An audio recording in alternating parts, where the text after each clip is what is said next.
Eh bien, bonjour à toutes et tous. On est ravis parce que vous êtes extrêmement nombreux. Il y a même des gens qui restent debout pour nous écouter. On ne se sent pas tout seul comme ça, à être debout. Et je trouve ça vraiment super sympa de votre part. Voilà. Du coup, on a choisi un titre résolument provocateur. Alors moi, je voudrais dire que... attends, quand même. Non, il faut passer les sponsors quand même. On a choisi un titre résolument provocateur. Moi, je suis ravi d'être là à la conférence Agile en scène. C'est une conférence que j'aime beaucoup. Je m'y sens chez moi. Je retrouve des gens que j'aime particulièrement. Et puis, bravo à l'équipe d'Orga. Je vais dire bravo aux sponsors aussi parce qu'on est payé pour ça. Mais vraiment bravo à l'équipe d'Orga qui fait un travail vraiment extraordinaire. C'est pas si, moi, je ne l'ai pas encore entendu, donc je tenais vraiment à le dire. Donc merci à nos sponsors. Alors moi, je reconnais plein de logos que nous utilisons, parce qu'ils travaillent pour nous.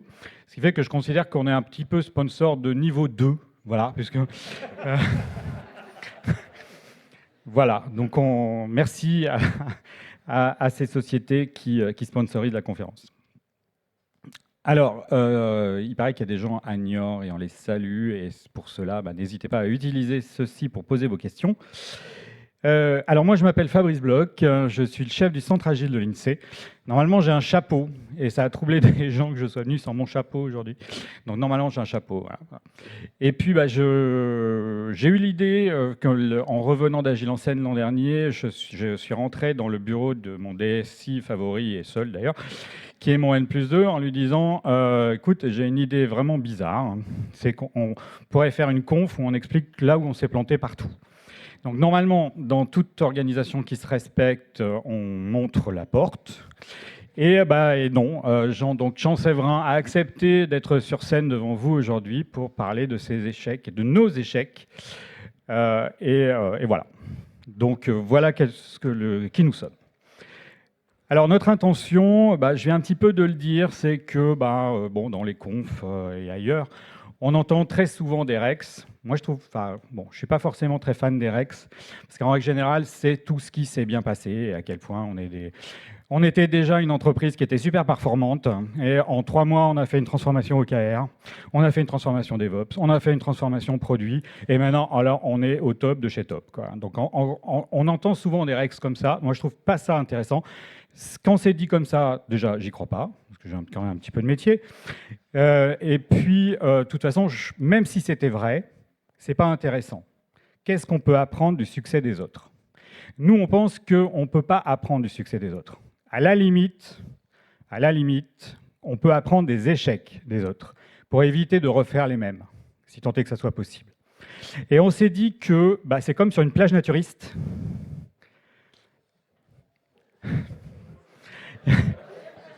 Où est-ce qu'il veut en venir, hein? Où est-ce qu'il veut en venir? Il faut qu'il y ait un premier. À se mettre en difficulté, je vais garder mon pantalon, je vous dis ça tout de suite. Il faut qu'il y ait un premier, et à partir de ce moment-là, tout le monde est plus à l'aise pour partager quoi? Pour partager ses échecs, parce que finalement, une transformation, un changement sans échec, moi, j'y crois pas. Voilà. Donc voilà un petit peu quelle est notre intention et pourquoi nous sommes là. Donc oui, on fait quand même des plans, même si on est agile. Globalement, donc on va vous situer très rapidement le contexte, parce que de toute façon, vous n'allez pas travailler à l'INSEE, sauf pour ceux qui travaillent déjà.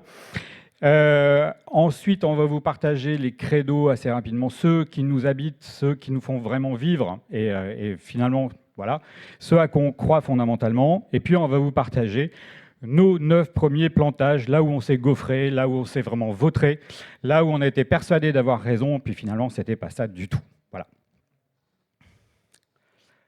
Alors, le contexte, très rapidement. Alors, normalement, ça devrait être le supérieur hiérarchique qui présente cette slide, parce que, bon, il faut parler de la structure. Sauf que Jean Séverin est extrêmement sympathique, mais il n'est pas de l'INSEE. Mais voilà. C'est une pièce rapportée. Exactement. Donc, du coup, on le tolère quand même.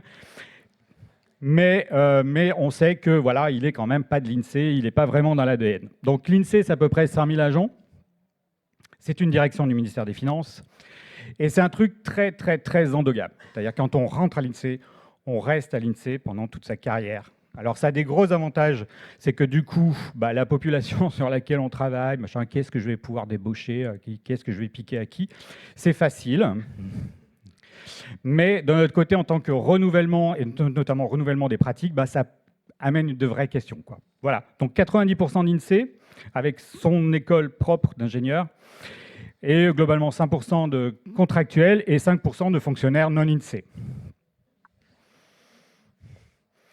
Alors, ceci dit, bon, petit tableau en noir sur l'INSEE endogamique, etc. Mais quand même, les pratiques ne sont pas si mauvaises que ça. L'INSEE s'est mise à l'agile, a commencé à réfléchir, je dirais, en 2007, mais vraiment en 2009. On est loin d'avoir ça dans toutes les administrations. Et puis là, maintenant, on se met aussi au DevOps. Et globalement, je dirais, c'est sur ces deux sujets, l'agilité, maintenant qu'on a un peu de maturité, et le DevOps, qu'on va vous expliquer les trucs qu'on n'a pas forcément fait au top, quoi. Voilà, et dernier point de contexte, un bureau des méthodes, mais ça c'est extrêmement classique dans les organisations, un bureau des méthodes qui a été créé dans les années 90 et qui progressivement est devenu centre agile, avec vraiment l'idée de faire du coaching agile et non pas faire du consulting interne agile. Voilà. On n'est pas là pour expliquer comment il faut faire de l'agile, on est là pour aider les équipes à devenir agiles. Alors, nos credos, je dirais, c'est les valeurs qui nous ont un peu guidés, y compris dans nos transformations. Alors déjà, le manifeste agile, ce n'est pas une grande révolution pour la plupart qui sont là, donc avec ces 4 valeurs, mais c'est quelque chose qu'il est intéressant de pouvoir rappeler régulièrement dans les interactions, et aussi de le rappeler avec le plus que, parce que le truc classique, c'est qu'on oublie toujours que les 2 membres de la phrase sont valables, mais qu'on affirme simplement une priorité entre les deux. Puis moi, j'ai une toute petite faiblesse pour le 4e que j'appelle la méta-valeur. C'est l'adaptation au changement plus que le suivi d'un plan, et ça marche même pour les méthodes, y compris les méthodes agiles. Exactement. Donc, on n'est pas franchement fan des frameworks. On n'est pas franchement fan des solutions sur étagère. On n'est pas franchement fan des choses qu'on installe sans réfléchir. Au contraire, on croit assez au fait que l'agilité, c'est celle qui marche dans un contexte donné. Et ça désactive par nature les frameworks sur étagère. Alors, autre point qui ne va pas forcément toujours de soi, et en particulier dans une administration, c'est que globalement, dans le numérique, ceux qui savent, c'est ceux qui doivent vraiment avoir un peu les coudées franches, avoir des capacités de décision et orienter au mieux les choses. Et donc, je dirais favoriser la compétence technique, valoriser la compétence technique, et puis pousser les gens à l'acquérir quand ils ne l'ont pas, pour que justement, dans ce domaine très, très mouvant du numérique, on puisse agir au mieux et toujours à l'état de l'art. Et dernier credo, c'est que on voudrait bien une transformation qui survive au départ du DSI, parce que je vous rappelle qu'il n'est conseil DD. Et une transformation qui part avec le DSI, où dès qu'on change de directeur, on change de transformation. C'est pas ça qu'on veut. On voudrait un truc qui s'inscrit dans le temps. Mais donc du coup, pour ça, il ne faut pas rester sur les pratiques, il ne faut pas rester sur comment travaillent les équipes, mais il faut aller creuser plus loin. Il faut aller creuser plus loin sur les modèles, sur les valeurs, sur les choses comme ça. Donc il faut aller toucher vraiment profondément les choses. Voilà. Donc voilà ce qui nous habitait et ça ne nous a pas empêché de nous planter en beauté sur plein de sujets. On vous en propose 9. Voilà, on va en revenir un petit peu là, chacun. Alors, tu n'oublies pas qu'on t'aime. Hein, on vous avait prévenu les consultants, oui. Bon. Okay. Alors, le premier, c'est le consultant héros. Bon, alors c'est une erreur de débutant, on aurait dû le savoir, et pourtant on est quand même tombé dans le panneau, comment dirais-je, assez rapidement dedans, avec la croyance qui est que finalement, on n'a pas cette transformation, elle est nécessaire, faire évoluer les pratiques, continuer à faire bouger l'organisation, c'est nécessaire. On a une agilité qui n'inclut pas les ops, c'est pas une bonne idée. Il faut arriver à faire bouger les choses, il faut arriver à faire évoluer. On n'a pas les ressources en interne, on n'a pas les compétences en interne. Allons les acheter en externe auprès de sociétés qui ont ce savoir-faire et qui vendent des trucs vachement sympas avec des présentations, y compris vidéo, très très jolies.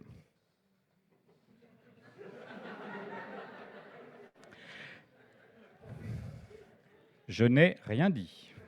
Vous avez l'esprit mal placé. Du coup, qu'est-ce qu'on a fait? On a commandé 6 mois de prestations. Voilà. On s'est dit, on va mettre le paquet. On lésine pas. On achète vraiment 6 mois de prestations. C'est des gens qui ont pignon sur rue. Bon, voilà, on va voir ce que ça va donner. Et puis, de toute façon, ça permettra de pallier un certain nombre de choses qu'on n'a pas en interne. On a insisté, on a dit, ouais, surtout, hein, vous nous faites du collaboratif, vous travaillez avec les gens, et puis bon, voilà, vous faites des ateliers, quoi. Voilà. Beaucoup d'ateliers. Beaucoup d'ateliers, au point d'ailleurs que ça a été assez prenant. Hein, ça a été... Alors, dans les faits, les résultats n'ont pas été tout à fait à la hauteur de nos attentes. Voilà. D'abord, la façon de faire du consultant a été très très mal perçue, très très mal comprise. Et les ateliers, on nous a dit, mais en fait, ils étaient pliés d'avance. C'est-à-dire, le consultant, il est arrivé avec ses solutions, et l'atelier était juste là pour confirmer que c'était bien ça qu'il fallait faire. Donc voilà. Honnêtement, on a ressenti de ce consultant, dont je ne dirai pas le nom, un déficit d'expérience, voire de connaissance. C'est-à-dire qu'on avait l'impression d'en savoir plus que lui, et que globalement, c'est nous qui le formions. Ce n'était pas l'objectif. Hein. Voilà. On a eu le sentiment de perdre un peu le contrôle de la prestation, et puis on a bien senti que ça ne prenait pas auprès des équipes, très clairement. On a senti que ça ne prenait pas, et que finalement, on nous disait, oui, mais la prestation ne fait pas ce qui est prévu, du coup, il faut faire une autre prestation derrière. Et des prestations, et des prestations, et des prestations. Donc au bout d'un moment, on a dit stop.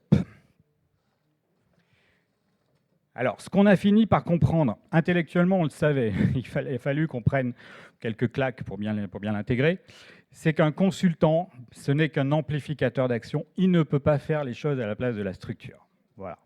Il ne peut qu'accompagner la structure. Et ça, c'est important. On le savait. Erreur de débutant. Erreur de débutant, alors que les cheveux blancs, tout ça. La connaissance du terrain, elle est évidemment fondamentale, et ça, un consultant ne peut pas l'avoir. Du coup, ce qu'on a fait, c'est qu'on a complètement pivoté, et on a investi de pouvoir une équipe interne pluridisciplinaire et opérationnelle. Voilà, c'est des gens qui font. Et puis, il faut mobiliser la haute hiérarchie, y compris dans son ADN, donc du coup des formations, des consultations, du travail avec eux. On y reviendra un petit peu plus loin. Là aussi, on s'est planté. Alors soyons clairs, hein, ce n'est pas à charge du consultant, hein, c'est vraiment, je dirais, nous qui n'avons pas en effet su l'utiliser dans de bonnes conditions. Alors, avaler une seule grosse bouchée à la fois, parce qu'on vous parle de transformation DevOps, mais s'il y avait eu que la transformation DevOps, ça n'aurait pas été rigolo. Donc, accessoirement, dans notre contexte, on avait aussi un petit déménagement de centre, hein, genre 9000 VM, quelques serveurs et tout, quoi. Et puis, donc, reconstruit complètement à côté, et on avait ça à faire très rapidement, en même temps que la transformation. Mais bon, c'est bien une transformation, ça permet de faire des quick wins, d'améliorer certains process et tout. Donc, bon, allez, on va quand même essayer de commencer en même temps. Hein? Vous avez bien compris ce qui se passe. Hein? Le déménagement, il l'a emporté sur tout. Parce que quand la machine ne tourne pas ou autre, allez vous dire qu'il faut participer à un atelier, machin, truc. Bon. Et puis les quick wins, on a eu du mal à les voir apparaître et on ne les a jamais vus apparaître. Alors, par contre, ça a bien incarné la complexité de la transformation qu'on voulait mettre en place parce que, je dirais, on avait peut-être un peu survendu le fait que ça allait simplifier les choses et puis, du coup, on voyait que c'était limite inapplicable en l'état. Alors, ça, c'est une petite... un petit apprentissage de plus. Hein. Il y a un moment où même si on est commanditaire d'une prestation, il faut oser reconnaître qu'elle n'était pas bonne. Parce que si on continue à s'enferrer dans son truc, ça ne peut pas marcher. Et donc, il faut continuer à oser s'adapter par rapport à ce qui a été fait. Et là, je dirais, pour une fois, j'ai vraiment compris cette phrase que toute crise peut cacher une opportunité parce que il y a eu un twist assez étonnant, en fait. Donc, comme je vous dis, les deux étaient menés en même temps, en parallèle. Et puis, les Ops, ils étaient pas là. Hein. Ils étaient là. Ils étaient sous l'eau, carrément. Et donc, on s'est dit, pourquoi ne pas essayer d'alléger la tâche des Ops en donnant un peu aux devs, en leur donnant quelques pouvoirs, en leur permettant de faire des tâches d'intégration, etc. Alors, comme j'ai l'habitude de dire, ça a eu un effet magique, c'est que ça a permis aux ops d'apprendre que quand un dev s'approche d'un serveur, le serveur ne prend pas feu spontanément. Voilà. À la surprise générale. À la surprise générale. Bon. Et puis, ça a été obligatoire, du coup, qui est vraiment un début de transfert de compétences, un partage d'actions, de pouvoirs. Et donc, alors que ça aurait pu être une catastrophe, une calamité d'avoir fait les deux en même temps et que ça soit un échec, du coup, quand je dis qu'il y a eu un twist, c'est que là, ça a permis d'embrancher quelque chose et de lancer quelque chose. Et donc, un nouveau rapport, une nouvelle façon de faire entre les deux. Bon, ça a un peu brouillé les lignes et il va falloir remettre un petit peu d'ordre dans tout ça, mais justement, ça a cassé un ordre établi et ce fameux mur entre dev et ops. Puis accessoirement, vu que les ops avaient vraiment été sous l'eau, on s'est dit, les devs, eux, par contre, ils pourraient peut-être aussi en profiter pour faire quelques petites choses d'amélioration. Et il y a du craft qui s'est glissé, hop, comme ça. Bon, et au bout du compte, je ne suis pas sûr qu'on aurait eu ces choses-là si on n'avait pas fait les deux en même temps. Donc parfois, une crise entraîne une vraie opportunité. On a bien fait de se planter. Hein. Voilà. Alors, le manager intermédiaire. Bon. Alors, on est dans l'administration, la pyramide hiérarchique, waouh, qu'est-ce qu'on aime ça. Et en règle générale, on se définit dans notre place dans la pyramide. Donc, on a compté, hein, je crois que tu as des N-5. C'est beau. C'est moi à vous dire. 400, j'ai des N-5. Alors, armée mexicaine, tout ça, où il y a plus de... Enfin bon. Bon, voilà. Sauf que parmi nos credos, tu l'as rappelé tout à l'heure, c'est que globalement, c'est ceux qui savent, qui font. Voilà. Donc du coup, nous, ce qui nous intéresse, c'est plutôt les opérationnels, quoi. Voilà. Du coup, qu'est-ce qu'on a fait? On a mis le focus sur les opérationnels et en plus, on leur a donné des clés, clairement. On leur a donné des clés. Et je pense qu'à un moment, on a vraiment eu conscience d'avoir raté quelque chose. Et le quelque chose, c'est quoi? C'est qu'on a eu la réaction assez vive de certains managers qui ont ressenti le fait qu'on donne du pouvoir, qu'on valorise les opérationnels comme justement une dévalorisation de leur propre rôle. Et moi, dans tout ça, et moi, qu'est-ce que je deviens dans une transfo produit? Et moi, qu'est-ce que je deviens dans une transfo DevOps? Et qu'est-ce qui me reste finalement si je ne peux pas faire du command and control? Et bon, vraiment, je pense qu'on l'a... J'apporterais juste un petit bémol à ce que tu as dit. Je ne dirais pas que les seuls qui nous intéressaient, c'était ceux qui faisaient. Par contre, on pensait que l'appui et la vraie transformation étaient chez eux et que le management allait se mobiliser pour les aider et les favoriser dans ce sens-là. Et c'est là qu'a été peut-être un peu notre surévaluation. C'est qu'on s'est dit que les managers allaient eux-mêmes, en tant que managers, arriver à s'auto-organiser pour être soutenants du reste de la structure. Et ça ne s'est pas passé spontanément. Oui, on peut dire ça.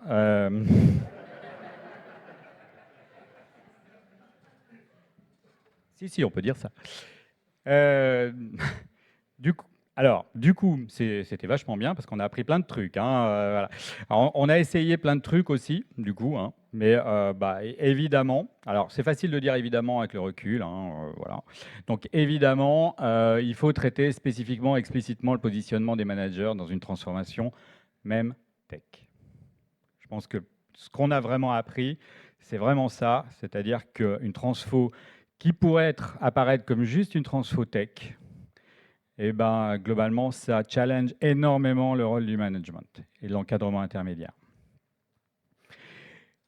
On est une administration, ce qui fait que, globalement, ce qui nous qualifie le mieux, c'est bureaucratie, qui n'est pas un méchant mot, bureaucratie. Ça a fait ses preuves dans plein d'occasions, et donc voilà. Si. Et sauf qu'on a des managers, quelques managers, qui sont encore des managers bureaucratiques, qui sont là pour faire garde-chourme, ou en tout cas voilà, relais hiérarchique, transmetteur, ascenseur, voilà, ascenseur du haut vers le bas. Et globalement, on se pose régulièrement la question, mais qu'est-ce qu'on va faire d'eux? Parce que dans le modèle qu'on imagine, qu'est-ce qu'on va faire d'eux? Voilà.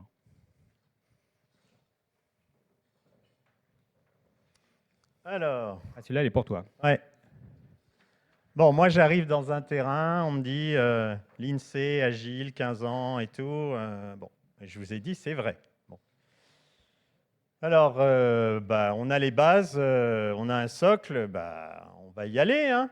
On va faire passer level 2, design UX, DevOps, en s'appuyant sur les bases acquises. Alors, il y avait quand même quelques petits signaux faibles, je dirais, y compris de ma vision, où me disait, tiens, il y a des choses quand même, c'est bizarre dans de l'agile. Mais on me faisait un peu le coup, non, non, t'inquiète pas, comme je dis, ce ne sont pas les droïdes que vous cherchez, voilà, ça n'existe pas. Et puis, voilà. Dans les faits, qu'est-ce qui s'est passé? C'est que la pratique apparente cachait de très grandes disparités. Alors, parce qu'on peint tout un peu en noir, c'est le jeu de la conf. Hein. On a des équipes qui sont vraiment excellentes, mais on en a d'autres qui sont vraiment à la traîne en termes d'agilité.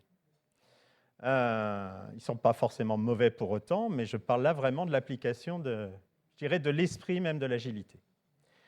Et autre chose qui s'est passé, c'est que quand on a remonté ça, aussi bien Fabrice que moi, ça a été très vite des remontées de boucliers. Non, non, c'est pas vrai, du déni aussi bien des équipes que des hiérarchies. Et donc, je dirais l'apprentissage, il est simple. Hein. C'est que déjà, toute pratique qui n'est pas entretenue suffisamment avec de l'apport de sans frais, etc., tend à se dégrader. Bon. Et le mythe de l'auto-entretien, voire de l'auto-amélioration des équipes ex nihilo qui sont de plus en plus compétentes, moi, je considère que c'est un peu un mythe. Bon. En tout cas, si on veut que les gens soient en effet de manière autonome de plus en plus cohérents, il faut qu'ils aillent voir à l'extérieur, qu'il y ait quand même de la communication et de l'échange. Et donc, typiquement, dans notre cas, ça nous a fait dire aussi qu'il fallait maintenir quelque chose qui soit indépendant des équipes et qui soit transverse aux équipes et qui permette de soutenir une évolution globale et l'apparition d'un socle sur lequel on puisse vraiment s'appuyer. Et donc, pas seulement en s'imaginant que les équipes vont faire ça toutes seules, et avec des pure players, donc là, pour le coup, des consultants, des coachs, des machins qui viennent de l'extérieur et qui enrichissent aussi nos pratiques et qui renouvellent un peu tout ça. Alors, on a pris des plus mauvais. Hein. Bon. Donc, jeunes qui débutent. Quoi? Des petits jeunes qui débutent. Voilà, qui est venu plusieurs fois, tu disais 3, c'est ça à l'INSEE. Alistair Cockburn, bon, un des signataires du manifeste agile, et puis je dirais qu'il ne fait pas de la recette de cuisine, mais qui cherche justement à vraiment développer l'esprit de l'agilité. Avec son ensemble, c'est Heart of Agile, c'est ça? Voilà. Bon. À toi. Alors, on croit fondamentalement que l'agilité, c'est pas la fête du slip. Décidément. Je vais toujours garder mon pantalon, hein, je vous rassure. Ça veut dire quoi? C'est que agilité et à l'arrache, ce n'est pas la même chose. Que l'agilité, globalement, n'empêche pas le pilotage. Au contraire, l'agilité doit être un meilleur pilotage. Ça permet de mieux savoir où on va et comment on y va. Il y avait une excellente présentation ce matin de Sébastien Delest. Si vous l'avez ratée, elle sera en replay bientôt sur vos écrans. Toujours faire un petit peu de pub comme ça. Du coup, on s'est dit que pour que les PO puissent faire leur boulot, on n'a pas Jira parce qu'on est pauvre. Mais on va installer un Jira-like dont le stand est juste au-dessus. 10% sont reversés à l'INSEE pour toute commande à partir de maintenant. Il faudra qu'on leur dise quand même. Ouais. Voilà, mais donc on s'est servi de Tulip. Ah zut, je l'ai dit.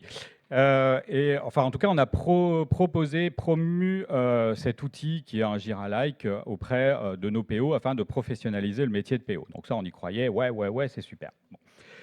Et globalement, on nous a dit, mais pourquoi? Gérer ça dans un tableur, c'est vachement bien. Bon. Ou au pire, on se fait une liste et on se l'envoie par mail. Aux bons ouvriers, les bons outils. Voilà, c'est vraiment ça. Et je ne vois pas comment on peut affirmer qu'on pilote des opérations si on n'a pas des outils de pilotage.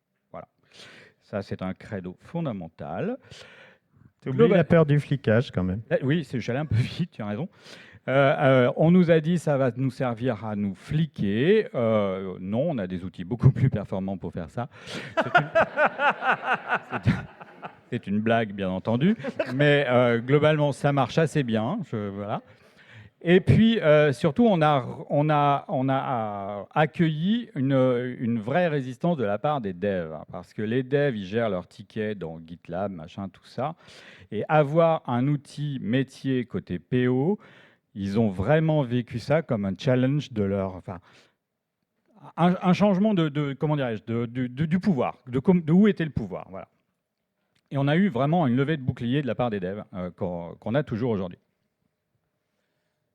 Alors, on le disait en introduction, les 4 valeurs du manifeste, les phrases sont en 2 parties. Il y a un plutôt que entre les deux. Oui, les individus, les interactions, et je suis le premier à le dire. Les processus et les outils, ça ne veut pas dire qu'il n'en faut pas. Voilà. L'agilité sert encore pour dire on fait les trucs à l'arrache, pour dire les choses un peu crûment. C'est pas ça. Et donc, on se dit en interne qu'on a raté un truc. Probablement pour faciliter l'adoption de l'agilité, on a dit ouais, mais laissez tomber les KPI, laissez tomber les trucs, allez, soyez agiles. On a raté ça, clairement. Donc du coup, on va essayer de récupérer ça. Ça va être un petit peu le challenge des temps qui arrivent, parce que quand je discute avec une direction financière qui me dit avec votre agilité, on ne sait pas où on va, je dis mais bien au contraire. Nous, on pense que les directeurs financiers sont les meilleurs amis de l'agilité. Parce que c'est la façon de tenir dans les délais et le budget. C'est la façon.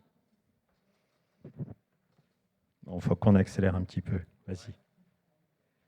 Bon, alors, mode produit et bureaucratie. Allez, en résumé, ça ne marche pas.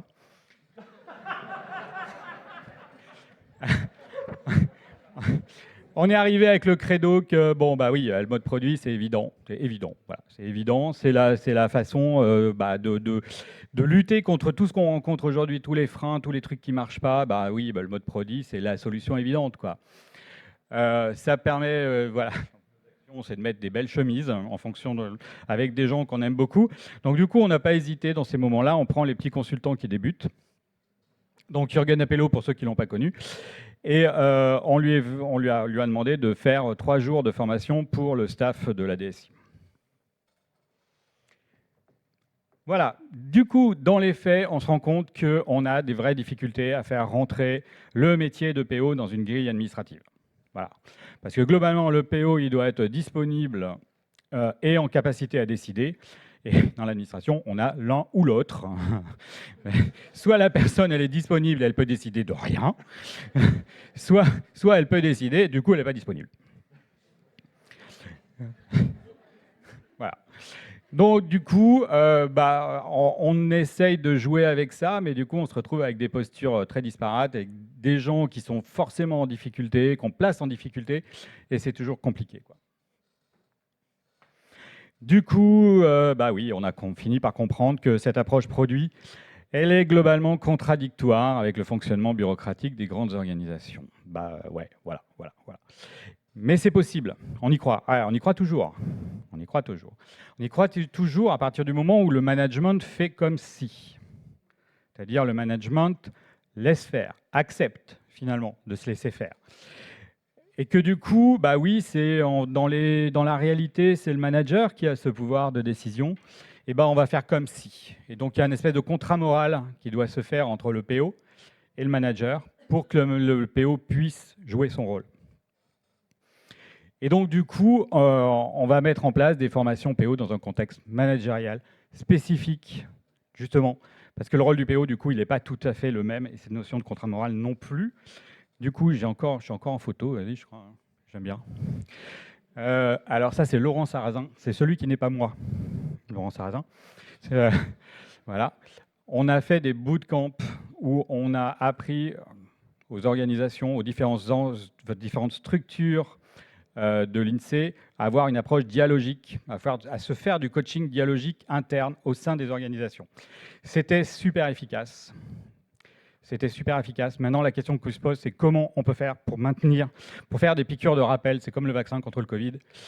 ce qui est la saison d'ailleurs. Et voilà, il faut faire des piqûres de rappel. Ça allait un tout petit peu vite. Et du coup, on a créé, comme les développeurs ont des coding dojo, on a créé des managing dojo pour les managers, parce que les formations théoriques pour les managers, ça ne marche pas. Toutes les formations, machin, ça ne marche pas. Ce qui marche, c'est de pratiquer ensemble entre managers. On avait le credo qu'il faut des projets témoins quand on fait des transformations. On nous avait dit, toutes les formations qu'on avait faites, tout ça, il faut des projets témoins testés avant de généraliser. Du coup, on a fait 2 projets témoins pour tester notre transfo DevOps, une en build et une en run. Et globalement, ce qu'on a fait, c'est qu'on a arrêté. Voilà. Parce que globalement, alors peut-être que les trucs étaient mal choisis, peut-être que celui qui était en build, il était mal choisi, il était trop tech, ça prouvait absolument rien. Celui qui était en run, on s'est aperçu que c'était pas du tout de ça dont ils avaient besoin, ils avaient plutôt besoin de craft. Du coup, c'était un échec total. Du coup, on en est plutôt arrivé à une interrogation. Est-ce qu'il faut vraiment des projets témoins ? Dans la littérature, tout le monde lui dira qu'il faut faire des expérimentations sur les projets témoins. Nous, on n'est pas convaincus. Et on est de moins en moins convaincus. On se dit que finalement, peut-être qu'il vaut mieux monter tout le monde en même temps, progressivement, notamment sur une transfo DevOps, parce que du coup, ça évite la double boss RH d'avoir une double prod, tout simplement. Donc du coup, les projets témoins, on n'est pas convaincus. Celui-là est pour toi. Celui-là, je l'adore. Alors, bon, je pense que je ne vais pas avoir trop de mal à convaincre dans l'assistance que les specs, ce n'est pas l'alpha et l'oméga. Voilà. Bon. Comme d'habitude, on dit globalement les specs, ça s'appuie sur 2 fausses croyances. D'une part, c'est que le métier sait ce qu'il va faire et que le technique va savoir faire avec la description qu'a donné le métier. Donc tous ceux qui ont fait du cycle en V savent la catastrophe que ça peut être. Et autre fausse croyance, c'est qu'une fois qu'on a les specs, on a la doc du programme, vu qu'on aura programmé exactement ce qu'il y a dans les specs. Donc comme ça, on pourra savoir ce qu'il y a dans le programme. Bon. Donc, truc de base, les specs, ça ne sert à rien. Donc quand je suis arrivé, je voyais qu'il y avait des gens qui parlaient de specs, mais bon, allez, on a arrêté un peu avec les specs écrits préalables, écrivez-les de manière collaborative. Moi, l'image que j'aime bien sur les user stories, c'est la photo de vacances. On vit les vacances ensemble. Et puis la photo, globalement, ça ne raconte pas tout, mais on peut se souvenir de tout ce qu'on s'est raconté ou de tout ce qu'on a vécu pendant les vacances. Bon, voilà. Et donc, ça, c'est quelque chose que Fabrice et moi, on a vraiment régulièrement porté. Et dans les faits, là, gros problème, parce qu'il n'y a pas grand-chose qui a changé. L'argument classique, c'est « Ah oui, mais chez nous, c'est pas pareil. Vous savez, nous, on fait des mathématiques, donc il faut des formules, ça ne peut pas être approximatif, donc il faut des specs. » Mais les specs où il y a les formules, il y a aussi le bouton en bas à gauche avec le libellé machin truc. Hein. Bon, voilà. Et donc, on a aussi un autre truc qui nous revient régulièrement, c'est « Ah bah non, on n'a pas pu faire, on attendait les specs du métier. Hein. » Voilà, donc bon. Et là, voilà. Là, c'est Fabrice et moi. On donne les roues et puis ils nous disent non. Hein, ça, vraiment. Bon. Et là, pour le coup, on n'a pas appris. Enfin, on a appris que on est toujours convaincu qu'il ne faut pas, mais s'il y a quelqu'un qui a un truc pour tuer ce que j'appelle la vache sacrée des specs, je suis preneur. Je suis sérieux. C'est les consultants dans la salle.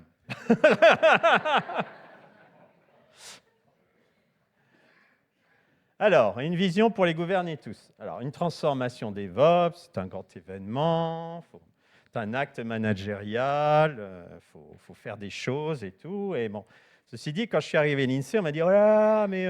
Bon, d'abord, on m'a dit « T'es directeur, tu n'as pas le droit d'avoir un avis technique. » Bon, là, je leur ai dit « Fume, c'est du belge, j'aurai un avis technique si j'ai envie. » Puis on m'a dit « Surtout, ne parle pas trop tôt dans une réunion, parce qu'une fois que tu as parlé, plus personne ne peut dire différent de toi. » Bon. Alors, pour mener une transformation à l'écoute des agents, c'est un peu compliqué. Donc, moi, du coup, je me suis dit, bon, alors, il faut être clair sur la vision, mais surtout, il ne faut pas écrire, parce que sinon, le chef a dit, et ça va être comme j'ai dit, et on va faire ce que j'ai dit, plutôt que de faire ce qu'il faudrait faire. Voilà. Bon. Et puis, du coup, j'ai présenté à l'oral, j'ai beaucoup parlé de la transformation DevOps, de Calms, du changement d'état d'esprit, enfin bon, voilà. Et puis, j'ai fait en sorte qu'il y ait un peu de travail collaboratif autour de tout ça, qu'il y ait des consultations. Et puis, dans les faits, qu'est-ce qui s'est passé ? Pourquoi le chef, il n'écrit pas ? Voilà. Alors, non seulement il voulait des orientations, mais il voulait que je leur dise comment. Hein. Puis alors moi, pour dire comment on va faire la prod, je suis aux petits oignons, je suis top, donc il n'y a aucun problème, j'aurais pu tout leur dire. Bon. Et puis, alors ça, c'est la petite cerise sur le gâteau. Il y a même des représentants syndicaux qui ont dit « c'est pas à moi de définir comment on va travailler, sinon je ne vais pas pouvoir m'y opposer ». Ça se tient, et ça se tient.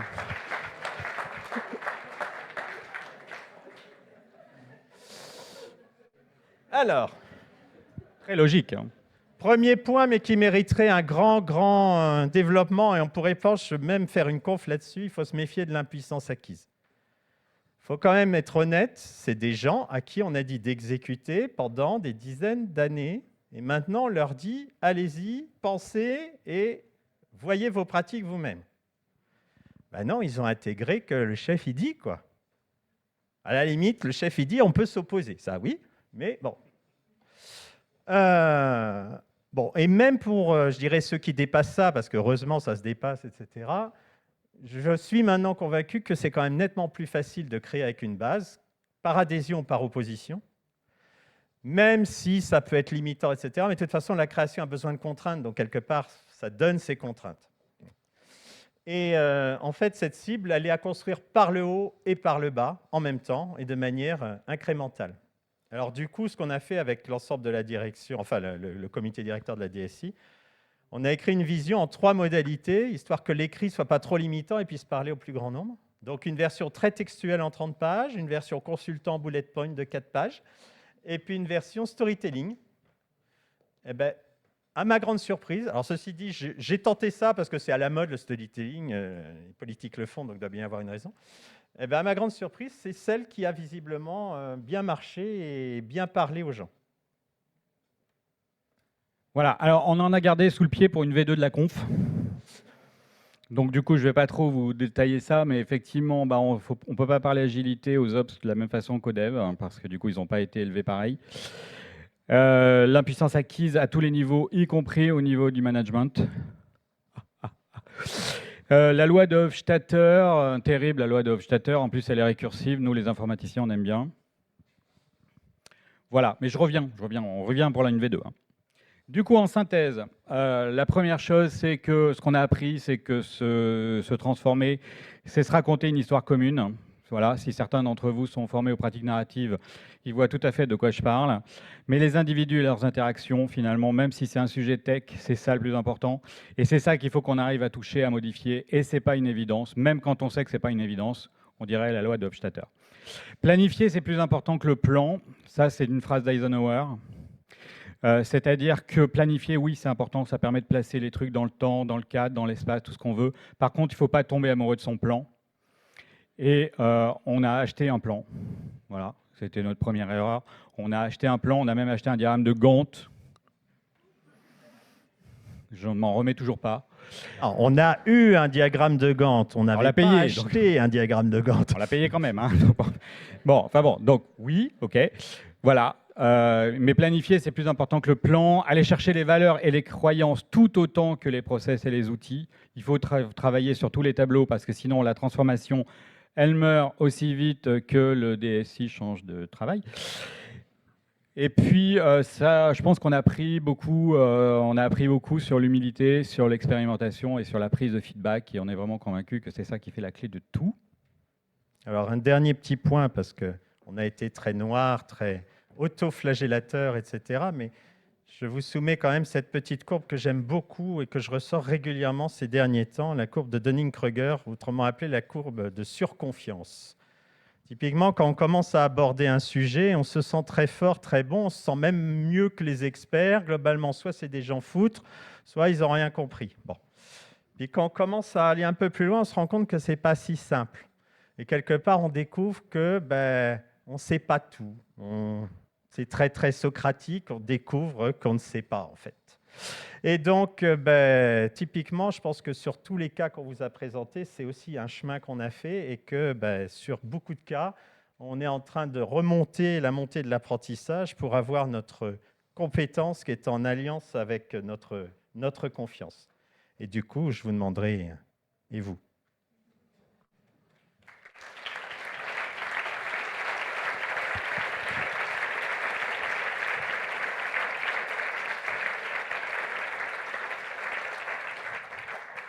Merci infiniment. On a 5 minutes de questions, Exactement. ou de remarques, ou de jets de tomates. Oui. 5 minutes. Ouais. Emmanuel. Non, on ne veut pas travailler chez toi. Non, non, mais il n'y a pas de souci, Fabrice, c'est pas ça ma question. Je reviens en fait sur la présentation du départ, puisque vous avez une école qui permet essentiellement de rentrer à l'INSEE. Est-ce que vous avez l'opportunité d'intervenir dans une partie du cursus ou d'influencer? Oui.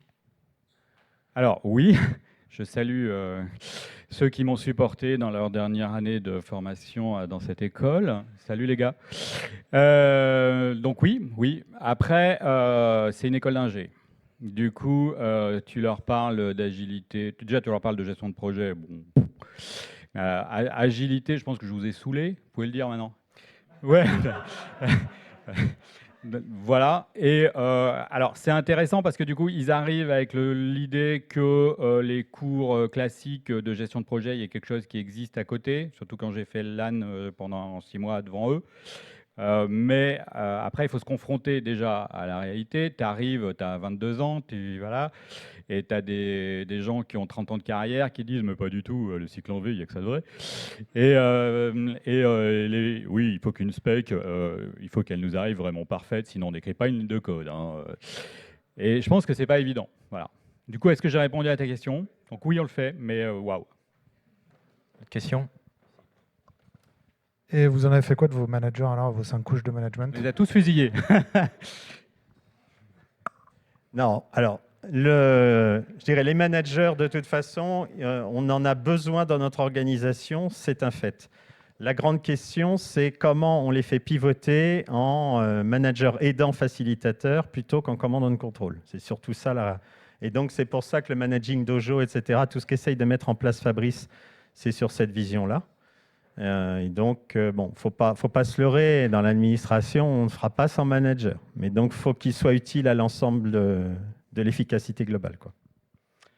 Le reste, le problème des managers bureaucratiques, alors là aussi, on noircit le tableau. Il n'y en a pas forcément 50%, très loin de là. Mais il y a des cas qui, en effet, ne se retrouvent pas du tout. Parce que quand on n'a pas de notion de ce que font les opérationnels, les aider, ça devient très compliqué. Et donc là, heureusement, une grande structure comme la nôtre, c'est avoir des places de différentes natures. Et donc, on peut avoir d'autres rôles dans la structure. Okay, c'est fort bien dit. Hein. Il y a quelqu'un qui a levé la main. C'est pour ça qu'il est directeur et pas moi. Hein. Enfin... Est-ce qu'il y a une autre question? J'ai vu une main levée. Okay.